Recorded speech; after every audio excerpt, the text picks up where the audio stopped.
Nou sukkel hy om te laai, gee hom net so kans, nou sukkel hy om te laai, kom in settings, hy sukkel om te laai, daar kan ek hom afsit, daar is hy. Nou ja, goeiemiddag almal, hierdie is nou weer 18 November, hierdie is die tweede lering wat ek gee oor die boerevolk en Israel, en is die boerevolk in die Bybel, wie is die Israel van vandag, is ons belieg oor die Jode, is Israel regtig herstel in hierdie 48, wanneer kom die wederkoms? En ek het baie van hierdie vrae al vir jou beantwoord in die eerste deel van hierdie lering, en ek maak nou die tweede deel, want anders gaan ek vergeet wat ek in die eerste deel gesê het. Goed, so, in die vorige deel het ek vir jou begin verduidelik, dat Israel word baie nasies, en konings kom uit hulle voort, koningshuise kom uit hulle voort. 'n Koning, jy staan nie een oggend op en as jy koning nie, koningshuise hardloop op bepaalde bloedlyne. En soos wat daar aan Efraim eersgeboortereg gegee word, via Josef wat eersgeboortereg gekry het, onthou Reuben het sy eersgeboortereg verloor, want hy het by die vrou van sy vader ingegaan. Hou julle die storie? Daar sê, so Reuben wat eersgeboortereg moes gekry het, het dit verloor. Hulle daai eersgeboortereg het hulle toe verdeel in 3 dele. Vader het dit verdeel in 3 dele. En jy lees dit baie duidelik in die boek van die opregte, maar dit is nie in jou Bybel baie duidelik nie. Ek gaan dit nie, as jy nie weet waarvoor om te soek nie, gaan jy dit nie agterkom nie. Maar die eerste deel van die eersgeboortereg gaan toe aan Josef, menende en dan later Efraim. Want Josef kry dan hierdie wonderlike seëninge weens sy gehoorsaamheid. En dan die volgende deel na wie die eersgeboortereg toe gaan is die priesterskap. Die priesterlike deel van die eersgeboortereg gaan toe na Levi toe. En die koninklike deel, die konings gesag van die eersgeboortereg gaan toe na Juda toe. En so verdeel God hierdie eerste geboortereg in 3 dele en hy versprei dit oor die stamme van Israel. En Efraim erf hierdie eersgeboortereg by Josef en later word hy die leierstam onder die 10 stamme ryk. En vandag nog is hy die leierstam onder die 10 stamme ryk en met die Jode niks uit te waai nie. Want Efraim sê die Bybel sal baie nasies word. Efraim spesifiek. So nou jy in jou kop, sien nou die 12 stamme van Israel. Maar nou sê elkeen word 'n groot nasie. Uit Josef is daar 2 seuns. Josef kry dubbel deel. Manasse word 'n groot nasie. En Efraim word baie nasies. En Efraim is vandag Britannië, dis die Union of Jacob, die Union Jack. En hulle was daai tyd die Sakse of die Sakai. En Sakse of Saxons kom van die woord Isaac's sons af. En as jy die woord Isaac's sons genoeg sê, dan Isaac's sons, dan word dit sommer Saxons in die volksmond. En dit is waar jy hierdie Britte kry. En dis met hulle eersgeboortereg heers hulle dan sommer oor Skotland, oor Wales en oor Ierland, effektiewelik oor Ierland. Dis maar 'n illusie dat Ierland homself regeer. En natuurlik hulle dit sterk hou vas op Noord-Ierland. So ek het dit vergeet om nou te sê, behalwe dat hulle beheer het oor Kanada, Australië, Nieu-Seeland en aanhoudend probeer om hulle invloed te laat geld oor die VSA, Suid-Afrika, selfs Rhodesia was deel van Britannië. En daarom word hulle baie nasies. So, dit het ek nou vir jou verduidelik in die eerste deel. Baie belangrik om te verstaan. Reg. So, nou ja. Nou, Levi weet ons nie wie dit is nie. En Levi is jou priesterlike, jou groep wat te doen het met priesterlike leringe. En mens kan sê, baie van hulle is verdeel. Hy sê ook, Levi word verdeel. En hulle is verstrooi in Israel, hulle is oral onder ons, soos weet nie waar hulle is nie. Maar Juda word 'n baie groot volk. Nie baie groot nie, maar sy word 'n groot, sterk volk, 'n volk van naam, 'n volk wat vooruitgaan, 'n volk wat 'n doring in die vlees is vir Efraim en vir Manasse. Dit staan in Jesaja, waar Efraim dan Britannië is, en Manasse is die VSA. Reg. Nou, as ons gaan kyk ekskuus daar, ek gaan hom nou net hierso, in Sefanja 3, dan gaan ons agterkom, wanneer die Bybel in die profete praat van Sion, dogter van Sion, Jerusalem, dogter van Jerusalem, Ariel, dan praat hy van 'n volk. Hy praat nie van 'n plek nie. Baie mense lees die Bybel, dan lees hulle, ek gaan dit met Jerusalem doen, en Jerusalem is dit, en Sion is dat, en dan sê hulle, dit het te doen nou met die Joodse staat. Niks te doen met die Joodse staat nie. Waar kom jy daaraan, dat dit te doen het met 'n geografiese naam? Op grond van wat? Waar? Jy sien? Want as jy gaan kyk wat dit daar aangaan, dan gaan daar niks aan nie. So, dit het niks te doen met 'n geografiese stad nie. So, hy praat van Jerusalem, en hy praat van Sion, 'n dogter van Sion, praat hy van 'n volk. En daardie volk is spesifiek Juda. En die rede daarvoor is Juda se hoofstad was Jerusalem. Dis hoekom hy dit noem. En Sion was die stad van Dawid, en Dawid was 'n Judeër. En daarom, wanneer die Bybel in sy profetiese taal praat, dan noem hy, wanneer hy hierdie woorde gebruik, dan praat hy van die Judeërs, hy praat van Juda. Hy praat nie van die Jode nie, hy praat van Juda. En Juda is die boerevolk, en ek gaan dit nou vir jou wys. Dan praat hy baie keer van Efraim en Samaria. Efraim doen dit, en die verwoesting van Efraim. Wat is dit? Dit het te doen met die Britte. Samaria was hulle hoofstad, en dit is hoekom hy baie keer na hulle dan verwys as Samaria. Want dit verwys na die 10 stammeryk, waarvan Britannië, wat Efraim is, die hoof is. En dat, as jy kyk na die wêreldpolitiek, dan kan jy hierdie goed duidelik sien. Dan is daar mense wat vir jou gaan verduidelik, dit is nie in die Bybel nie. Maar dis omdat hulle nie eers weet wat in hulle Bybels aangaan nie. Nou luister mooi, hoe hy in Sefanja 3 die boerevolk beskryf. Luister mooi. Want hy gee vir ons 'n geografiese aanduiding, en ek gaan dit vir jou nou bietjie breedvoeriger verduidelik, soos ek sê, ek wil by Jesaja uitkom. Sefanja 3 vers 10 sê, oorkant die riviere van Kush vandaan sal my aanbidders, my verstrooide gemeente, my offerhande bring. Nou het hy 'n klomp goed hierso gesê, hy gee vir jou goeie geografiese ligting. Nou as jy weet wat was Kush, Kush was hier aan die onderkant van Egipte, daar wat Somalië en Sudan vandag is, en Ethiopië, dit word Kush. Maar Kush kon nooit laer kom nie, hy kon nie aftrek na die suide van Afrika nie, weens die riviere wat aan die onderkant van Kush gevloei het, wat ons vandag noem, die Midde-Afrika moerasriviere. Hy praat spesifiek van dit. So Kush kon nie aftrek nie. Kush, die beste wat hulle kon doen was om Egipte in te val, en ons sien dan later 'n vermenging tussen die Egiptenare en die Kusiete, en toe kom die Arabiere het sterk na vore getree in Noord-Afrika, hulle het hierdie karavane gehad, groot handelsreisigers gewees tussen Mali, daar van Wes-Afrika, tot sover as Mekka en Arabië en so aan, en later het hulle opbeweeg en hulle het Konstantinopel gevat, Byzantijn gevat, en dit word toe vandag Istanbul. Reg. En as gevolg van die Arabiese slawehandel, begin hulle hierdie klomp swartes, wat in Noord-Afrika woon, en hierdie Kusiete, begin hulle ontvoer hulle, en hulle gebruik hulle vir slawe. En dit raak naderhand oop jagseisoen, en die moerasrivier het begin droër raak, en hierdie Kusiete begin stadig maar seker afbeweeg. Nou baie van hulle het gesterf in die proses. Baie het vermeng met hierdie ander, wat ek sê, swartes, die pygmies, wat in daai areas gebly het. En 'n handjievol van hulle kom hier aan die onderkant, en dit is wat ons nou daai tyd genoem het die Hottentotte. Dis maar hulle. Goed. Maar, want die koors het hulle uitgewis, die tsetse vlieg, die malaria, jy kon nie deurkom nie. Nou kan jy vir my sê, ja, maar jy gaan hier langs die kus glad. Ja, daai water kan jy nie drink nie, dis sout. Soutwater. Selfs die riviere, soutwater, is brak. So jy moet 'n end opstap, daar waar dit vars water is, teen daai het die tsetse vlieg jou gesteek, jy sal sterf daar. Nou ja, en hy praat spesifiek van dit, so hy gee vir jou geografiese aanduiding. Hy sê vir jou, anderkant hierdie riviere, hierdie moerasriviere, woon daar 'n volk. Hierdie volk is my aanbidders, my verstrooide gemeente.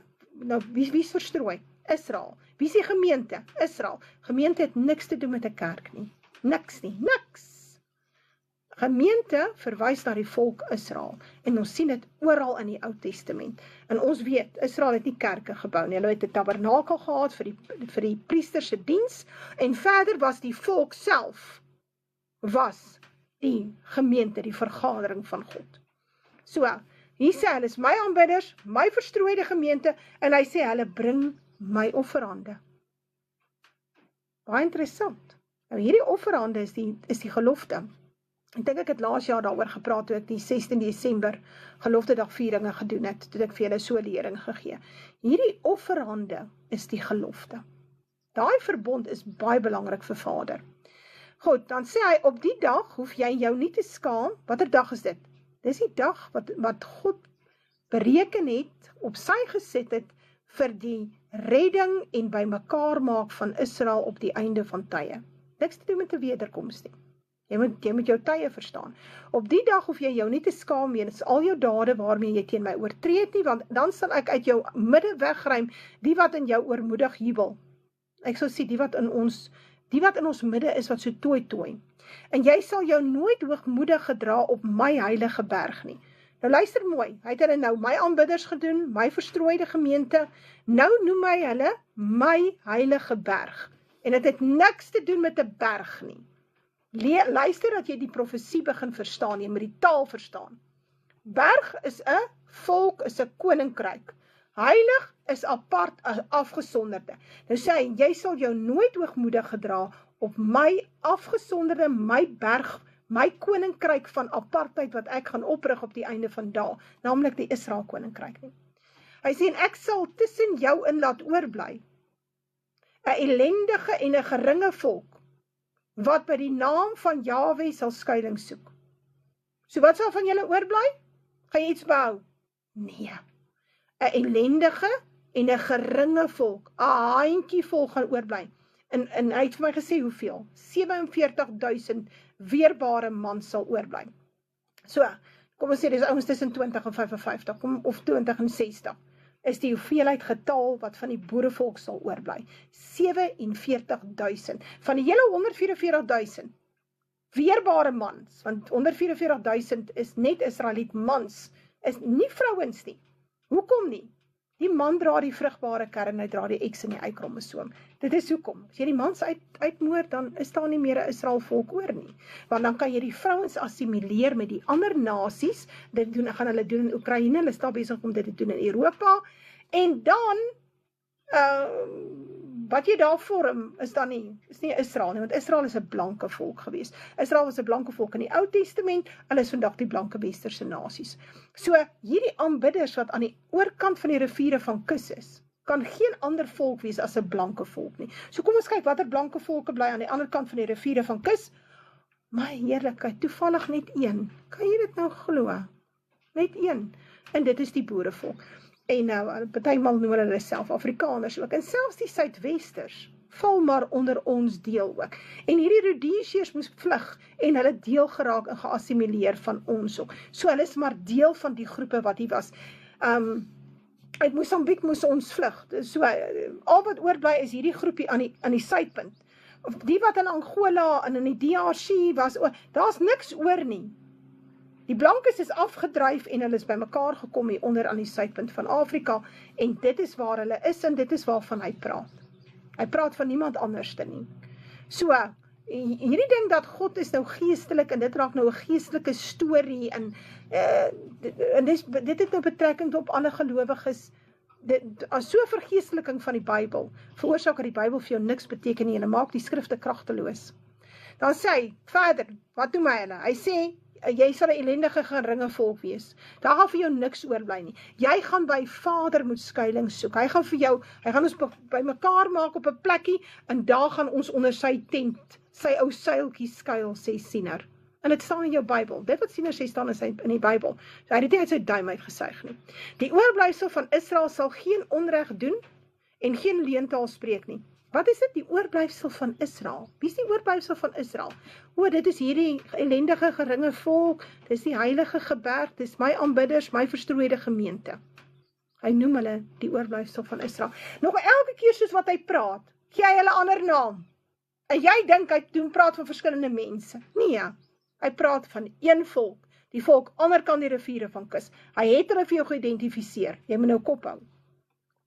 Dan sê hy, nou hierdie leentaal spreek en in hulle mond geen bedrieglike tong gevind word nie, en lees jy daar in Openbaring 7, ook in, dink jy by Openbaring 21, en so, ek het al hieroor gepraat. So jy moet verstaan, hy praat van die 144.000, want hierdie kenmerke wat hy hier gee hy aan die 144.000. Dan sê hy, onthou hy praat uit van die mans, hy tel nie die vrouens, kinders, ou mense en babas nie. Goed, nou sê hy, maar hulle sal wy en neerlê en niemand sal hulle verskrik nie. So hy sê, hierdie oorblyfsel van Israel, hierdie gelendige en geringe ou volkie wat oorbly, wat by my naam skuiling soek, hy sê, moenie bekommer nie, ek gaan julle laat wy en neerlê, julle gaan rustig woon, dit gaan goed gaan met julle, maar julle moet eers deur hierdie swaar tyd kom, ek gaan julle skit soos ek 'n sif skit, Israel, julle volkie, boerevolke, gaan julle skit, Juda gaan julle skit, 'n bietjie gaan oorbly, en die bietjie wat oorbly, hulle sal wy en neerlê, en niemand sal hulle verskrik nie. Dan gaan hy verder, nou gee hulle 'n nuwe naam. Hy sê, jubel o dogter van Sion, juig o Israel, verheug jou, en jubel van ganser harte, ekskuus tog, ek wil net seker maak die foon raak nie warm nie, en jubel van ganser harte o dogter van Jerusalem, so hy noem hulle dogter van Sion, of dogter van Jerusalem, is dieselfde groep mense, hy het nog nie verander nie, hy praat van die heeltyd van dieselfde groep mense, en jy moet nou daai gaan lees wat hy hulle noem, en dan skryf jy die name neer, dan gaan jy weet, wat noem hy ons, en dan kan jy begin lees, oral in die Bybel, as hy praat van dogter van Sion, dan weet jy, hy praat van die boerevolk, dogter van Jerusalem, praat van die boerevolk, dis nie 'n plek nie, dis 'n volk, daar waar hulle by mekaar kom, daar is die dogter van Jerusalem. Daar waar hulle by mekaar kom, daar is Sion. Niks te doen met die geografiese area, asseblief nie. Dan sê Jahwe het jou oordele opgehef. Onthou, dogter beteken nageslag. Jahwe het jou oordele opgehef, jou vyand weggeveeg. Die koning van Israel, Jahwe is by jou, jy sal geen kwaad meer vrees nie. Nou, Jesus is die koning van konings. Nou sê Jahwe, hy is ook die koning. So wie is die koning? Wie is die koning? Die seun is die koning. So wie is Jahwe? Die seun. Jy moet net reg lees, hy alles verstaan. Reg. So nou wat sê Jahwe? Jahwe sê, julle het 'n vyand, en later sal ons bietjie praat oor die vyand. Hy sê, julle het hierdie vyand. Hy sê, ek het hulle weggevee. Hy sê, ek is julle koning. Jy hoef glad nie bekommerd te wees nie. Julle sal nooit weer hierdie trauma beleef van hierdie bloedige revolusie, en lyk wat lê in die strate, in armoede, in kos, probleme, in hongersnood, soos wat daar nou vir julle kom nie. Dis wat hy van praat, is dit nie mooi nie? En nou gaan ek vir jou bewys wat ek sê, Psalm 78 vers 67. En hy het die tent van Josef verwerp. Wie is die tent van Josef? Dis Efraim en Manasse. En die stam van Efraim het hy nie uitverkies nie, maar die stam van Juda uitverkies, die berg Sion wat hy lief het. So wat is Juda? Die berg Sion wat hy lief het. Hy het nie Efraim uitverkies nie. Nou, hoe bedoel jy, het nie Efraim uitverkies nie, Deborah? Jy het dan nou net gesê, hy het eersgeboortereg. Ja, hy het eersgeboortereg gehad, en nou moet daai eersgeboortereg terugkom na Juda toe, alles kom terug na Juda toe, die priesterreg, die eersgeboortereg, kom alles terug na Juda toe, want dit is hoe Vader dit besluit het. Efraim sal totaal verwoes word, en van Britannië sal nie veel oorbly nie.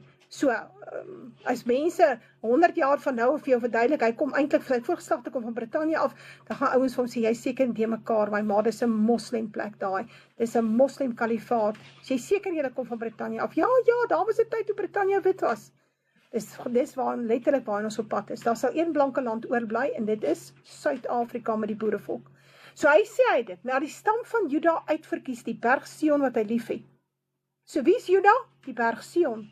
Berg is 'n koninkryk, niks te doen met 'n plek nie. Dan sê hy, en hy het sy heiligdom, wie is hierdie heiligdom? Die berg Sion, wat hy lief het, wat Juda is, wat hy uitverkies het. Dis die heiligdom. As die Bybel praat in die Nuwe Testament, van, die gruwel sal sit in die heiligdom, het dit niks te doen met 'n derde tempel nie. Dit het te doen met die boerevolk, want hulle is die heiligdom. God woon definitief nie in 'n tempel daarbo in die Midde-Ooste nie. En daai volk is nie 'n tempel nie. Die enigste plek wat hulle is 'n sinagoge van Satan. So hy het dit mos nou gesê. So as hulle die sinagoge van Satan is, waar is die heiligdom van God dan? die aardse heiligdom. En dit is die berg Sion wat hy lief het. Wie is dit? Die boerevolk.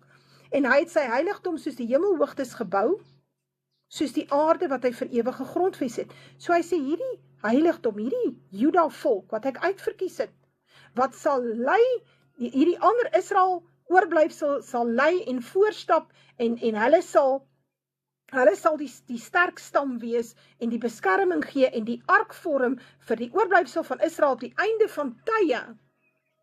Hy sê, hulle is my heiligdom. Ek het hulle gegrondves vir ewig. Psalm 132 vers 13. Want die Here het Sion uitgekies en hy het dit as 'n woonplek vir hom begeer. Wie het hy uitgekies? Sion. Stem dit ooreen met ja? Juda uitverkies. Ja, dit stem ooreen. Psalmdigter praat mooi en lyn. Hy het dit as 'n woonplek vir hom begeer. So dis nie net sy heiligdom nie. Dis nie net die berg Sion nie. Dis nie net Juda nie. Dis nie net die heiligdom nie. Dis sy woonplek. Daar staan dit. So nou lees jy daar iewers in Daniël 8. God se woonplek is neergewerp. Dan dink mense dit het te doen met die hemel. Nee. Dis die boerevolk. Boerevolk is neergewerp. Hy sê, dit is my rusplek vir ewig, hier wil ek woon, want ek het dit begeer. Van wie praat hy? Van die boerevolk. Hy praat van Sion. Dis nie 'n plek nie, dis 'n volk. Ek gaan dit baie keer sê, jy kan nou maar siek raak vir my vandag, maar jy moet by 'n punt kom dat jy verstaan, as jy die profeseë lees, dan praat hy nie van Sion en Jerusalem as 'n plek nie, maar as 'n volk. Nou ja, nou daai plekkie daarbo, daai Midde-Ooste, wat noem hy hulle? As die boereveld dan nou Jerusalem in Juda in heiligdom in berg van Sion is, wie is hulle dan? Openbaring 11 vers 8 sê dit vir jou, en hy skenk baie min aandag aan die Midde-Ooste, behalwe om te profeteer hoe hulle gaan verwoes, hoe hulle rook van verbranding gaan opgaan tot forever and a day. Hy spandeer eintlik baie min tyd aan hulle. Behalwe hier en daar verwys hy, Openbaring 17 verwys na die hoer op die dier wat die Joodse staat is en so aan. En ons lees dit in Openbaring 11 vers 8, ons hoef nie te raai nie. En hulle lyk, hy praat van die 2 getuies, sal lê op die straat van die groot stad, wie is dit? Dis Babylon, wat geestelik genoem word. Wat word hulle geestelik genoem? Sodom en Egipte, waar ook ons Here gekruisig is. Is Jesus gekruisig in Rome? Nee. Wat van Berlyn? Nee. Washington? Toronto? Londen? Nee. Waar is hy gekruisig? In Jerusalem. En jy sal baie mooi gaan lees baie mooi, dat Johannes nie eens bereid is om hulle Jerusalem te noem nie. Hoekom nie? Want Johannes het verstaan dat Jerusalem is Juda. Hy het dit verstaan. En hy het geweet, daar is nie Juda meer in Jerusalem nie. Dis nie hulle blyplek nie, hulle is gone, hulle is weg. Al wat daar oorgebly het is die sinagoge van Satan. En hulle word genoem Sodom. Sodom verwys na hoerery, dis die hoerstad van die wêreld. Hulle hoereer met al die konings van die wêreld. Hulle het beheer, hulle het die politieke mag, hulle beheer die geldstelsel. Hy sê, en Egipte. Hoekom noem hy hulle Egipte? Want dit is van die wêreld. Die hele Israel is in slawerny aan die sinagoge van Satan. Dit is hoekom hy hulle so noem. So, en dis hoekom hy sê, hy noem hulle geestelik. So, in die geesteswêreld, is daai plekkie daarbo, wat hulle vir jou wil verkondig, is nou die ware Israel, is Sodom in Egipte. Nou, jy kan dit of aanvaar, of jy moet dan nou hierdie versie net uitkry, krap hom uit jou Bybel uit, dat jy hom nie raak sien, want hy gaan jou begin pla, aangesien ek hom nou vir jou uitgewys het. Nou ja, so hier probeer hy nou vir jou baie mooi verduidelik, so mooi verduidelik, wie is Juda? Juda is Sion, is die berg Sion, is die dogter van Sion, is Jerusalem. Is die dogter van Jerusalem. Is 'n volk. Is nie 'n plek nie. Waar hulle by mekaar kom, daar is hulle die berg Sion. As hulle vandag trek en hulle gaan bly in Angola, dan is daar die berg Sion. Verstaan julle dit? En die ding dat ons gaan nou terugkeer. Nee, ons gaan nou terugkeer. Hierdie Israeliete moet nou terugkeer na die Midde-Ooste toe. Waar staan dit? Die mense verstaan die Bybel verkeerd. Want hulle verstaan 'n paar belangrike verse het hulle nie. En ek het nou hierdie vergeet om vir julle uithaal, kom ons kyk of ek hom vinnig kan kry, dis daar in Samuel, sê hy dit baie duidelik, onthou in Samuel was hulle reeds in die beloofde land.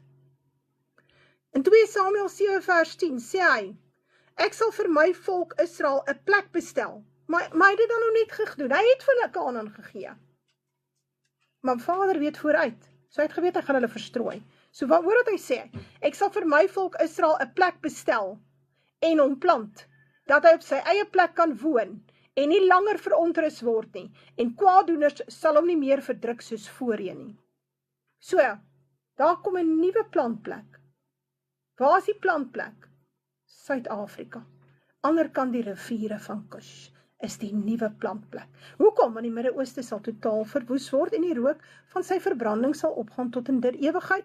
Europa, Brittanje, Kanada, VSA, Australië, Nieu-Seeland word islamitiese kalifaat en Australië, Nieu-Seeland sal Chinese dele word.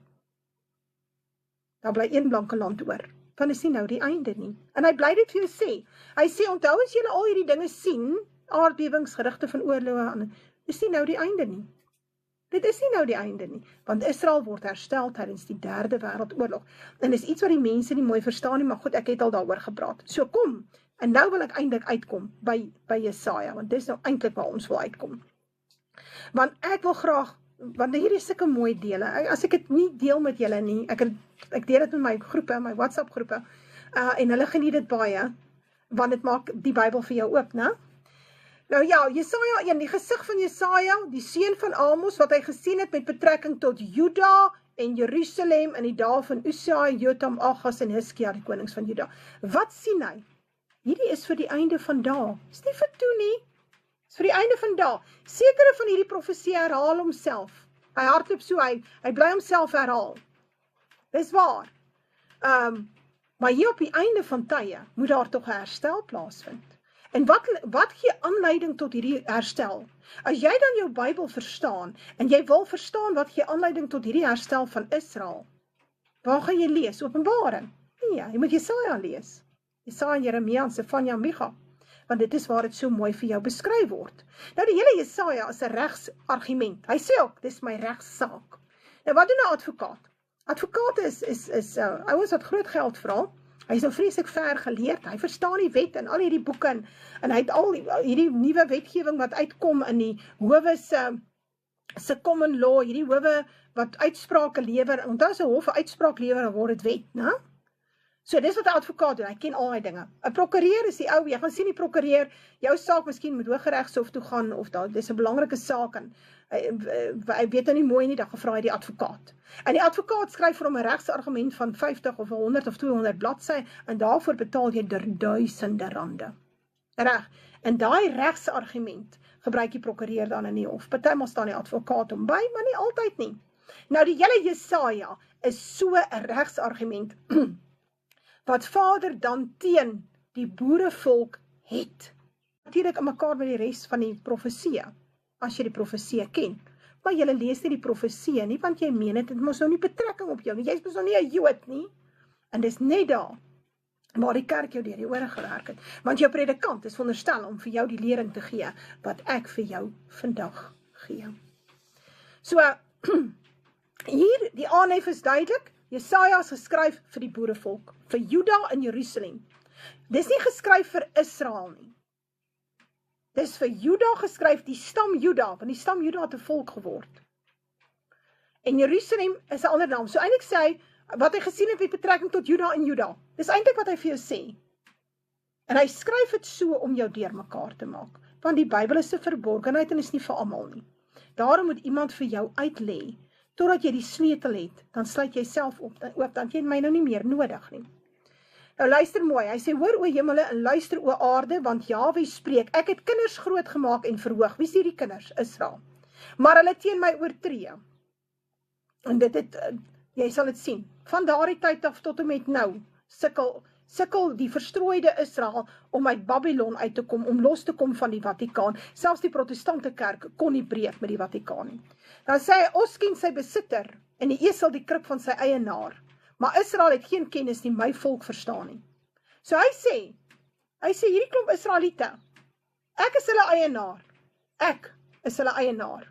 Maar hulle wil nie hê ek moet hulle eienaar wees nie. Hulle wil behoort aan 'n protestante kerk, of aan die Vatikaan, of aan die DA, of aan wat ook al. Hierdie volk wil nie behoort aan Jahwe nie. Hulle sê ook, ons is nie Israel nie. Wat beteken, ons het nie 'n eienaar nie. Ons kan maak wat ons wil. Maar as jy nou hier lees, en jy verstaan, Israel behoort aan Jahwe, en jy's 'n Israeliet, wel, dan begin jy anders te dink oor jou Bybel. Dan begin jy verstaan, jy moet in jou spoor tap, ou maat, of jy gaan moeilikheid optel. Weer die sondige nasie, die volk swaar van skuld, die geslag van kwaaddoeners, die kinders wat verderflik handel, hulle het Jahwe verlaat, die aparte een van Israel verag, hulle het agtertoe weggedraai. Ons het dit gedoen. Ons het die kerke opgerig met die torings, die obeliske, en ons is besig met protestante leer, en ons is besig met die Rainbow Nation, en ons aanbid Jesus van die Rainbow Nation, en eintlik aanbid ons die paus. Ons is besig met Sondag aanbidding, ons hou nie die fees nie, ons hou Kersfees, en as jy praat oor die ouens met oor Kersfees, dan raak hulle vir jou baie kwaad. Want jy het nie die reg om Kersfees aan te tas nie, want dis wanneer Jesus gebore is. Jesus het met Kersfees niks uit te waai nie. En as jy so dink, is dit omdat jy so lekker in Babylon bly. Kyk, die Baal godsdienst het jou deurtrek, maar die suurdeeg, jy sal uit dit uit moet kom. En dan gaan hy, dan sê hy, luister mooi wat hy sê, waar wil julle nog geslaan word, dat julle voortgaan om af te wyk? Die hele hoof is siek, en die hele hart is krank. Hy sê, julle is in die moeilikheid, hy sê, ek slaan julle. Julle is in die moeilikheid. Hy sê, van die voetseel af tot op die hoof toe, is daar geen heel plek aan nie, maar wonde en kwesplekke en vars hou, hulle is nie uitgedruk of verbind of met olie versag nie.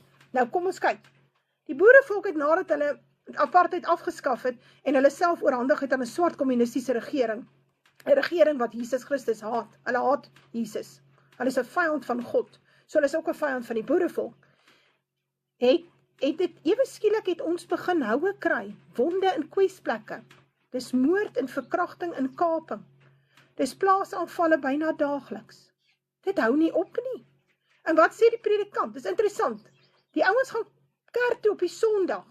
As hy terugkom en maak hom dood op sy plaas, en die volgende Sondag begrawe die predikant hom. En geen haan kraai daarna nie. En die vraag is, hoekom is God so kwaad vir ons, dat hy ons oorhandig het aan ons vyande en hulle ons so slaan? Ons het dan nou die regte ding gedoen, ons het nou laaste liefde beoefen. Ons deel nou die land met die naaste, want hy is nie jou naaste nie. En daar is nie onderstel om naaste liefde daar te wees nie. Dat is 'n vyand van die Almagtige.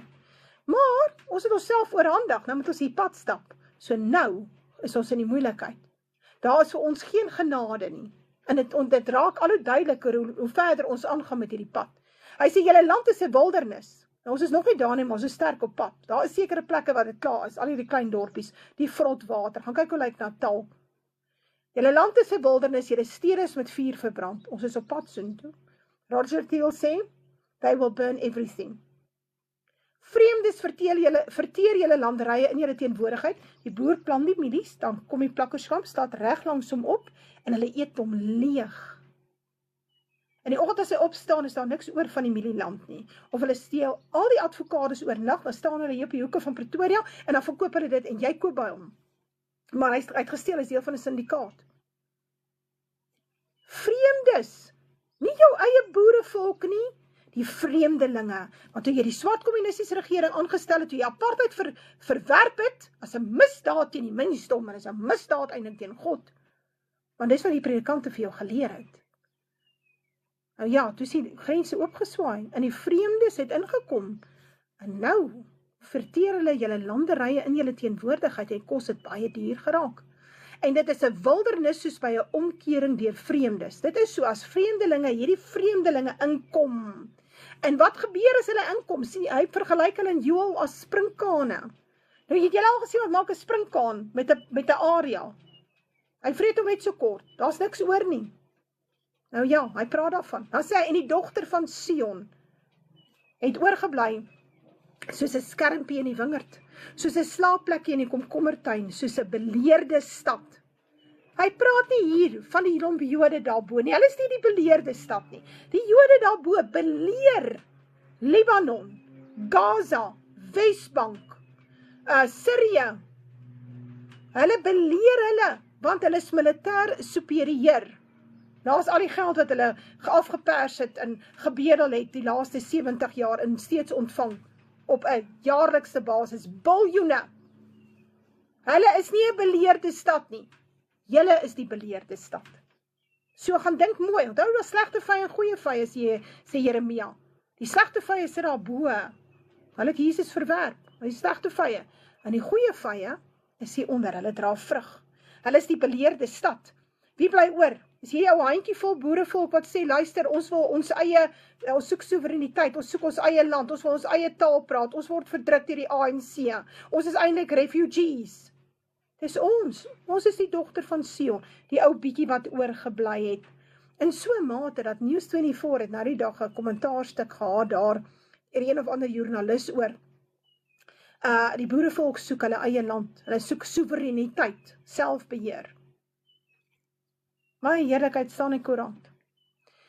Hy sê, as Jahwe van die leerskare vir ons nie 'n oorblyfsel oorgelaat het nie, soos Sodom sou ons geword het, ons sou net soos Gomorra gewees het. Gaan dink 'n bietjie, hoe lyk Europa? Hoe lyk dit in Kanada? Is hierdie waarheid wat ek vir jou nou verkondig, is dit daar? Nee, dis nie daar nie. Daar's ouens, ek dink as jy hulle gaan tel, gaan jy 10 by mekaar kry, miskien in Kanada. En miskien al 100 kry in die VSA. Maar die waarheid wat ek jou nou leer, is daar niemand nie. So, die klein oorblyfsel van Israel, weet lankal nie meer dat daar is 'n oorblyfsel nie. Dis 'n handjie vol wat weet, en dit is wat ons vir julle verduidelik, en dan verduidelik julle vir ons, maar ons is eintlik heidene. Israel is die klomp daarbo. Nee, hulle is nie. Hulle voldoen nie aan die vereistes van die profeseë en van die verbonde nie. Nou is die feit dat hulle Jesus laster. Dan sê hy sê, julle moet die wet luister. Nou goed, kom ons gaan aan. Dan sê hy, want ek het aan die menigte van julle slagoffers, hy sê, wat het ek aan die menigte van julle slagoffers, sê Jahwe, ek is sat van julle brandoffers, van ramme en die vet van vetgemaakte kalwers, en ek het geen behaag aan die bloed van stiere of lammers of bokke nie. Hy sê, as julle kom om voor my aangesig te verskyn, en dit doen ons op gelofte dag, nou? Wie het dit van julle hand geëis om my voorhoewe te vertrap? Nou, hoekom is God vir ons kwaad? Kom ek verduidelik vir julle. En sê, toe ons in 94 die land oorhandig het aan 'n swart kommunistiese regering, wat 'n vyand van God is, wat gebeur toe? Wel, toe hierdie regering sy aksies teen ons geloods. En weet jy wat het die boerevolk gedoen? Wat het die blankes gedoen? Hulle het saam met die swart regering geloop, hulle het verduidelik, hulle is nou deel van die Rainbow Nation, ons is almal gelyk. Nou, en wat het hulle gedoen? Hulle het effektiewelik hulle kinders, hulle nageslag uitverkoop. Blankes het deur die krake geval, hulle land in plakkerskampe. Daar's geen ekonomiese vooruitgang vir die blanke nie. Blanke kinders sterf aan honger. Daar's blanke babas wat sterf aan honger. In hierdie land, waar is die boerevolk? Waarmee is julle besig? Maar stem vir die DA, vir die Vryheidsfront en what have you, en is besig met nou Paul Kruger standbeelde vat daar na Oranje toe, teen miljoene rande se kostes. Die volk is nie besig om na sy naaste te kyk nie. God het hierdie toets oor ons gebring om te kyk, sal ons die pad kan stap saam met hom, ten spyte van die weerstand van die regering af. En ons kon nie. Ons kon dit nie doen nie. En daaroor is Vader vir ons baie kwaad. Inteendeel, ons is die ouens wat hulle akkommodeer. Ons geld en ons belastinggeld en ons besighede het ons gegee vir die swart man. So, ons sal nie die wit seuns oplei nie. Wit seuns word nie opgelei nie. Wit dogters word nie opgelei nie. Die bietjie opleiding wat daar is vir duisende rande. Nou wonder 'n mens, die ouens soos Islam, kom ons vergelyk onsself. Jy kan van Islam sê wat jy vandag van hulle wil sê. Maar toe daai vliegtuig land by die klompie Palestynë op, toe sê gift of the givers, al dink jy wat van hulle, en al kan ons sê waar hulle ook hulle geld vandaan kry, toe sê hulle, dis nie 'n probleem nie, ons sal na hulle kyk. Nou, hoe is dit moontlik? Want die NG Kerk sê nie, man moenie worry oor hierdie 700.000 of 800.000 of 2 miljoen klankers in Suid-Afrika, blankes wat onder die broodlyn lewe, ons sal na hulle kyk nie. Dis nie wat die NG Kerk sê nie. Dis nie wat die AGS Kerk sê nie. Jou eie predikant het jou uitverkoop aan die vyand. Dis waarvan hy praat. Nou gaan sit julle die kerke vol. Nou dink julle God gaan julle seën. Ja, daar sal geen seën wees vir julle nie. Geen. Dis kwesplekke in houe, en niks sal verbind word nie. Daar sal nie olie wees om dit te versag nie. Daar sal nie medisyne wees om die situasie vir ons beter te maak nie, want ons is op pad na totale verwoesting. Reg. Dan sê hy van julle, hy sê hy is moeg vir ons nuwe maande en sabbate in ons feeste. Hy sê, want dis ongeregtigheid saam met feestyd. So wat sê hy? Hy sê, julle volg nie die wet nie. Julle kyk nie na julle naaste, na julle volksgenoot en julle rasgenoot nie. Julle kyk nie na mekaar nie, maar julle wil voor my kom staan. Hy sê, moenie eers voor my verskyn nie. Hy gaan so ver as hy moenie eers vir hierdie volk bid nie. So kwaad is hy. Hy sê, en as julle julle hande uitbrei, bedek ek my oë vir julle. So as jy gewonder het, hoekom gaan dit van bad to worse? Daar staan dit. Ook as julle die gebed vermenigvuldig, luister ek nie, julle hande is vol bloed. Hy verkwalik ons vir hierdie oorhandiging aan 'n swart kommunistiese regering, want hy sê, julle is die oorsaak dat die moeilikheid oor julle gekom het. Julle het julle ore uitgeleen vir die politici en die kerk en die predikante. Dan gaan hy verder, hy sê, was julle, so kom tot bekering, kom by die doop uit, reinig julle, kom by die wet, neem die boosheid van julle handelinge voor my oë weg, hou op om kwaad te doen. Maar ons hoere remoer. Leer om goed te doen, soek die reg, beteel die verdrukker. Beteel die verdrukker. Waar is die verdrukker daarin? Die Joodse staat, is dit Hamas? Nee, ja. Ja. Die Jode is die verdrukkers daar. Doen reg aan die wees. Verdedig die saak van die weduwee. Dit gebeur nie in Suid-Afrika nie. Weet jy hoeveel bejaardes gaan sterf honger? Dis verskriklik. Weet jy dat blankes, ander blankes uit blyplekke uit sit, dat hulle op straathoeke sit? Hier kom 'n verskriklike straf oor ons. Hoor wat ek vir julle sê, dit staan alles in Jesaja. Wat ek nou doen is 'n fraksie van wat ek moet doen met julle. Hy sê, as julle gewillig is en luister, sal julle die goeie van die land eet. Wil jy vir my sê, julle eet die goeie van die land? Gaan dink mooi. Hy sê, maar as julle weier en wederstrewig is, sal julle deur die swaard geëet word. Nou julle word reeds deur die swaard geëet, want die mond van Jahwe het dit gespreek. Dan sê, ag, hoe het die getroue vesting 'n hoer geword? Julle is 'n hoernasie. Hoekom? Dit was 'n apartheid. Geregtigheid het daarin vernag. Apartheid. En nou moordenaars. Julle silwer het skuim geword. Jou wyn is vervals met water. Nou waarvan praat hy? Hy sê julle is besig met 'n valse geloof. Dan beskryf hy die ANC. Jou vorste is opstandelinge. Metgeselle van diewe. Nou wil jy vir my sê, hulle is nie kriminele nie. Wil jy vir my sê, hulle is nie korrup nie. Wil jy vir my sê, hulle is nie diewe nie. Wil jy vir my sê, hulle kom uit die tronk uit nie. Is dit nie wat hulle is nie? Elkeen van hulle het omkoopgeskenke lief en jaag beloninge na. Wil jy vir my sê, dis nie die ANC nie. Is dit nie net in jou regering? Is dit die Knesset? Praat ons hier van die Joodse regering? Nee. Ons praat hier van Juda se regering. En wie regeer Juda? Want Juda regeer nie meer haarself nie. Die ANC. Hy noem dit. Hy sê, ek sal my voldoening verskaf van my teenstanders en my wreek op my vyande. En dit sal ons sien in Suid-Afrika. En dit sluit baie blankes in. Hy sê, ek sal my hand teen jou uitstrek en jou skuim met loog uitsuiwer en al jou looddele wegneem. Loog is so seep. Dis waarna dit verwys. So hy sê, hier kom 'n smeltkroes vir julle. Hier kom 'n baie swaar tyd. Hy sê, ek gaan julle deur strafgelig verlos. Menende, groot bloedvergieting. En weer regters gee soos vroeër en raadsmanne soos in die begin. Daarna sal jy weer 'n stad van geregtigheid, 'n getroue vesting genoem word. Die boerevolk was 'n vesting. Daarom het die magte van die wêreld teen haar vergader om haar gesag van haar weg te neem, haar grond te steel, haar regering, 'n ander regering in plek te sit, wat kastig nou 'n regering is vir almal, en op die ou ende eintlik daar is om julle te vertrap. Want ons is die getroue vesting. So, nou is daar van die boerevolk niks oorbly nie, staan nêrens vir Israel om by mekaar te kom nie. Dan is dit baie maklik om op die ou einde Israel te verwoes. Dan sê hy, nou ja, kom ons kyk, gou vers 2, hoofstuk 2, net vinnig praat hieroor. Hy sê, aan die einde van die dae sal die berg van die huis van Jahwe vasstaan. Watter berg is dit? Dis die berg Sion, wie is dit? Dis die boerevolk, op die top van die berge, en verhewe wees bo die heuwels. Praat hy nou van geografiese ligting? Praat hy van plekkies, berge en heuwels? Nee, 'n berg is 'n groot koninkryk en 'n heuwel is 'n klein koninkrykie. So, hy sê, hierdie, op die ou einde van die dag, sal daar van die aarde se nasies niks oorbly nie. Dit word 'n verwoesting Hy praat van 'n kalkbrandery. Weet jy wat is 'n kalkbrandery? Dit is wanneer jy 'n atoombom op 'n plek gooi, dan bly daar nie eens bene oor nie. Net stof. Dis wat hy van praat. En dan, daar is totale verwoesting, daar is geen blanke lande oor nie, daar is nie meer 'n blanke weste oor nie. Daar is niemand wat kos produseer nie. So, die wêreld sal 'n baie donker plek word. Enigste plek waar die lig gaan skyn is hier onder in Suider-Afrika, en dit is waarvan hy praat.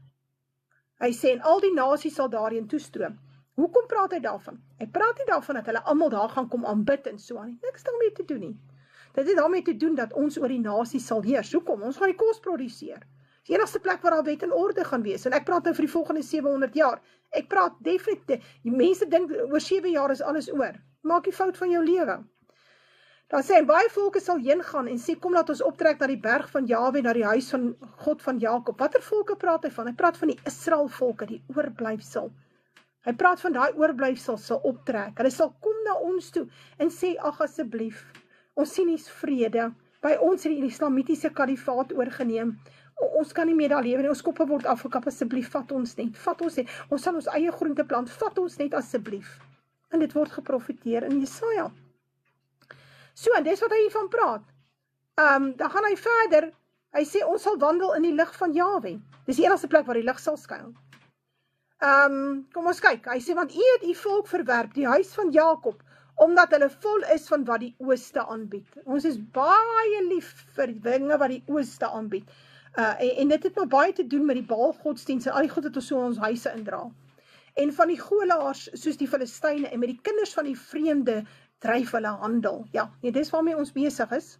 'n land is vol silwer en goud, is dit so? Lieg hy? Is ons land vol silwer en goud? Ja, is daar silwer en goud bo in die Joodse staat? En daar is geen end aan hulle skatte nie. Is dit so? Ja. Ons het soveel minerale rykdomme onder hierdie aarde, onder in Suid-Afrika.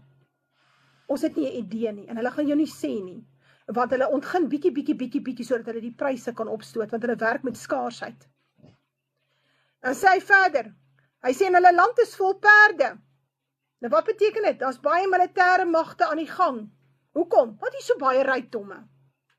En daar is geen end aan hulle strydwaans nie. Daar's baie militêre magte, baie militêre opbou, daar's paramilitêre groeperinge, daar's revolusionêre aksiegroepe. Hy praat daarvan. Hy sê ook as hulle land vol afgode, daar is hy, elke kerk met sy obelisk. Voor die werk van hulle hande buig hulle neer. Hulle is almal besig vir al Kersfees, dan is hulle daar, buig hulle voor die ou boompie. Voor wat hulle vingers gemaak het, hulle like die TV, hulle kyk al die sport, rugby. As ons nie nou stem, one man, one vote nie, dan gaan hulle die rugby span en die cricket span terugstuur, dan kan ons nie meer oor see gaan sport hou nie. Ja, ons het vir die sportgod het ons die land verkoop. Nou ja, nou is die water vuil, die toilette werk nie, die ouens se huise verspoel, niemand worry nie, 'n moord en doodslag, jy is jou lewe nie seker nie, maar moenie worry nie, die sportgod het getriomfeer. Dan sê hy sê, gaan in die rots en steek jou weg. Wat het hy sê? Gaan in die rots en steek jou weg in die grond van weer die skrik van Jahwe en om die heerlikheid van sy majesteit ontwil. Hy praat nie van 'n wederkoms nie. Hy praat nie van 'n wegraping nie. Hy praat van 'n verwoesting van die aarde. Hy sê in hierdie eindtyd sal die boerevolk, sal Juda vertrap word onder die nasies. Dit sal sleg gaan met hulle, ten spyte daarvan dat hulle al die rykdomme het, wat ek hulle gegee het. Is dit uitverkwans, daar's niks vir hulle nie. Die ander steel dit en dra dit uit. Hy sê, julle moet verstaan, hier kom 'n verwoesting. Want dis die enigste manier hoe ons kan uitred. Hy sê, die hoë oë van die mense sal verneder word. Dan praat hy nou daarvan, dan gaan hy sê, want 'n dag is daar vir die Here van die leerskare, vir Jahwe van die leerskare, oor al wat trots en hoog is. Van watter dag praat hy? Die verwoesting van die aarde, Openbaring 6 laaste verse. En dan praat hy oor al die verhewe seders, hy praat van mense, hy praat van saadlyne, hy praat van volke, dis 'n seder. Oor die hoë berge, is dieselfde, is koninkryke, versterkte mure, is lande met sterk militêre magte. Dan gaan hy verder, hy sê, en die afgode sal geheel en al verdwyn. Oor die wêreld? Nee. Daar waar Israel by mekaar maak. En hulle sal gaan in die spilonke van die rotse, nou herhaal hy dit weer.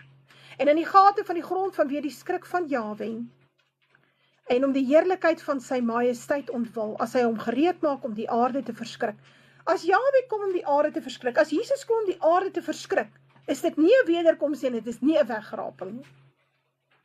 Die wederkoms is 'n Armageddon, die nasies maak gereed, hulle is nie verskrik nie, hulle staan op teen hom, hulle is daar, ou maat, hulle maak gereed, hulle is georganiseer.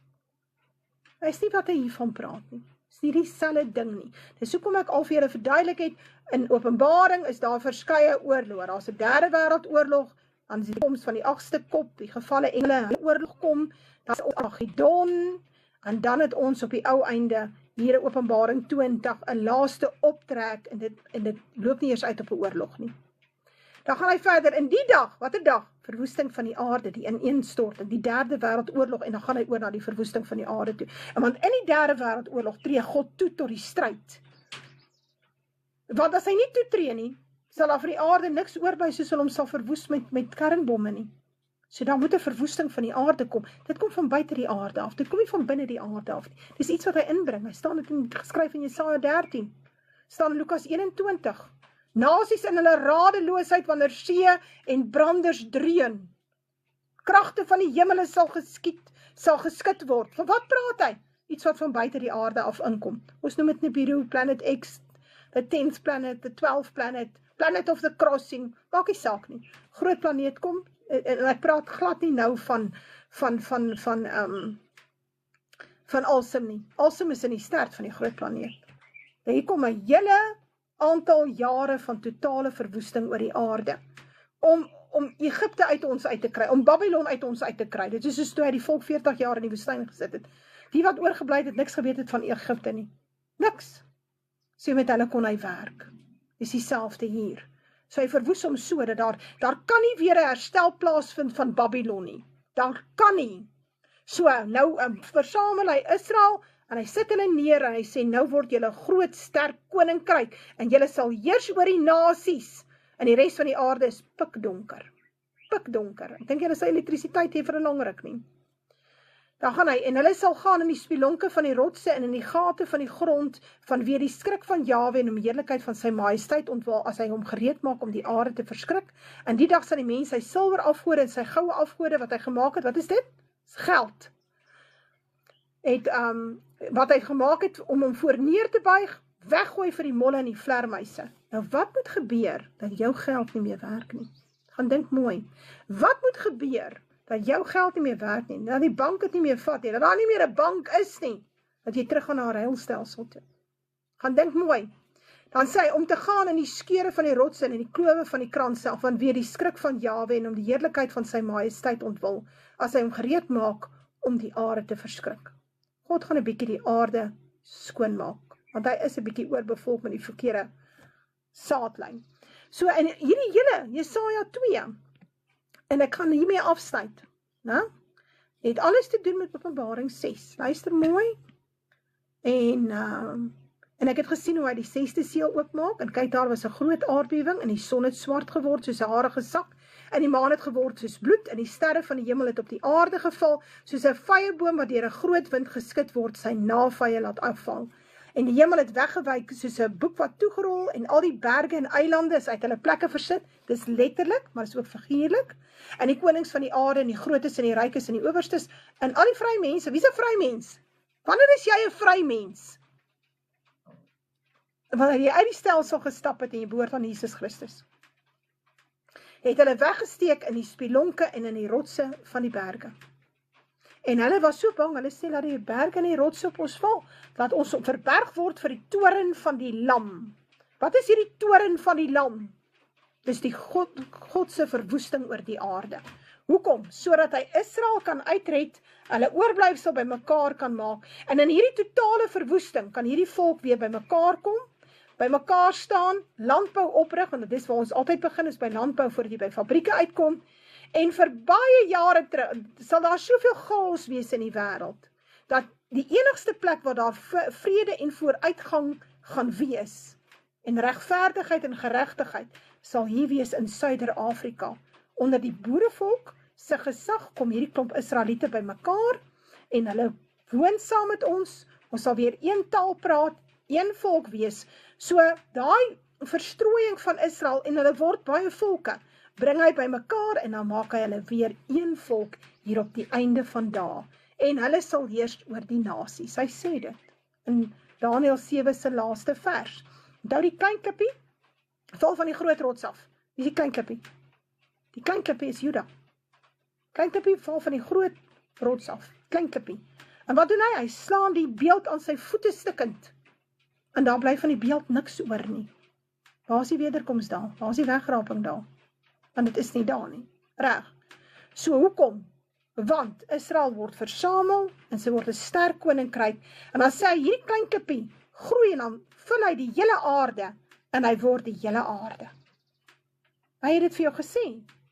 Daar is nie 'n storie vir ons gaan hemel toe nie, en moet nou nie worry nie, ons gaan nou weggeraap word nie. Dit is alles leuns. Want solank as wat jy nie weet wat kom nie, solank as jy jou besig hou met wegrapingsstories, en moet nie worry nie, die wederkoms is oor 7 jaar van nou, of ons wag net vir die 3de tempel. Solank as jy besig is daarmee, sal jy nie pret vir wat voorkom nie. So hy gaan jou onverwags vang. En dan word jy deel van die statistiek. Reg. So, die oorblyfsel wat waak en bid, wat wakker is, wat prep, wat hulle gereed maak, wat die voorbereiding doen, hulle oorleef. Die wat nie, hulle word die slagoffers van die tyd. Net soos wat hulle slagoffers van die tyd was in die Eerste en die Tweede Wêreldoorlog. Soos wat hulle slagoffers van die tyd was in die tyd van die Vatikaan. Baie het gesterf op die brandstapels, miljoene. Is vermoor deur die antichrist. Hy was op die verkeerde tyd, op die verkeerde plek. Dit is wat gebeur. Maar as jy gered is, dan is dit alright. As jou saak ons nou reg. Die probleem denk ek vir die ongeredes. So in hierdie tyd gaan ons baie mense sien wat sterf, want medisyne gaan skaars raak, geld gaan skaars raak. Die stelsel word verander in 'n central bank digital currency, en daai hele stelsel stort ineen. So nou is daar nie meer geld nie. So dit wat jy gedink het jy mee iets kan doen, kan jy nie doen nie. So wat jy het? Jy het jou 2 hande om iets te doen, jy het jou kop om iets te doen. Jy het jou samewerk en jou geloof om iets mee te doen. En dit is presies waarna hy verwys. Nou ja, solank jy glo in 'n wegraping, wel, dan gaan jy vir my sê, jy hoef nie vir hierdie, hy's nie geworry oor hierdie nie, want jy's nie deel van dit nie. En dis net daar, want die verwoesting van die aarde het reeds hier begin in 2004, en hy stadig besig om op te gaan na hierdie crescendo toe, waar daar soveel kataklismes en rampe is, natuurrampe is, dat mense barely kan gaan funksioneer. Voeg daarby atoombomme wat oral val. En jy sal vir jouself sê, jy slaan jou hande saam. En dit is hoekom hy dit noem, die groot verdrukking. Dit is waarom hy dit noem. Nou ja, ek het genoeg gepraat. Hierdie was my tweede lering. Nou ja, ek wil nog gepraat het oor die res van Jesaja, maar hierdie was vir my baie belangrik. Miskien, as jy verstaan, jy's Juda en Jerusalem, sal jy self Jesaja gaan lees, en selfs Jeremia en Sefanja en Micha, en agterkom, jy is in die skrifte. Jy wat boerevolk is daar, en daar's pragtige beloftes vir jou gemaak, maar daar's ook besondere, belangrike waarskuwings.